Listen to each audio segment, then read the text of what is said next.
Hello and welcome back to the Man Shed for this series of Truths in the Shed, Truths that Men Don't Tell. This story is kind of about an all too common paradigm that exists for some people who create a sort of a reality around themselves, and we all do this to an extent, but this story is about how that can be easily done and you don't realise you're doing it, and can cause quite a bit of suffering depending on how bad it gets. This story, you might recognise this if you work in a corporate career. You have your kind of performance review meetings and things with your managers. So this guy sitting in a meeting room, one-to-one, nice big corporate office with his suit, his tie, very professional, very successful feeling guy, and he's talking to his manager about his performance over the years, and he's been a little bit defensive. The managers say, you could have maybe done a bit better here, a bit better there, but this guy won't hear it.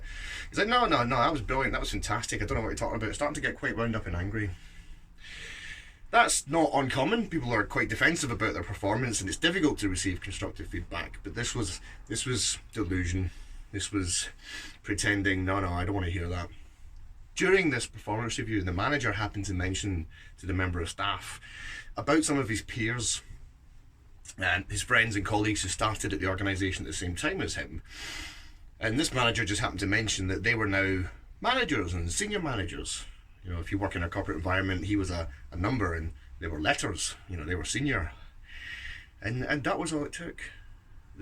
His reality just fell away from him like that. Suddenly, the success he'd been pretending he had, the success he'd been pretending was a clear part of his status, and his ego fell away, and very quickly, started to suffer a huge amount of pain, anxiety, stress and worry and general confusion, because that delusional mindset had been going on for such a long time and had suddenly been lost.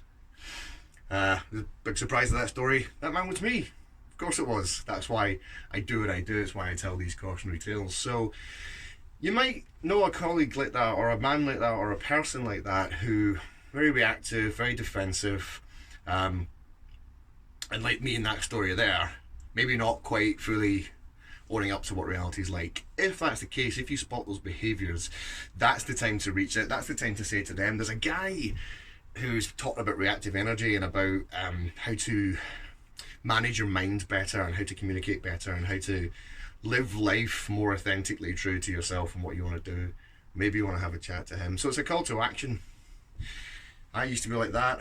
I'm not like that anymore. I live a very different, happy life that a lot of people don't understand. If you want that for yourself or someone you know, please reach out. You can contact me through the website, Facebook, or just comment on any of these posts. In the meantime, as always, good mental well-being. Look out for each other, and thanks for listening.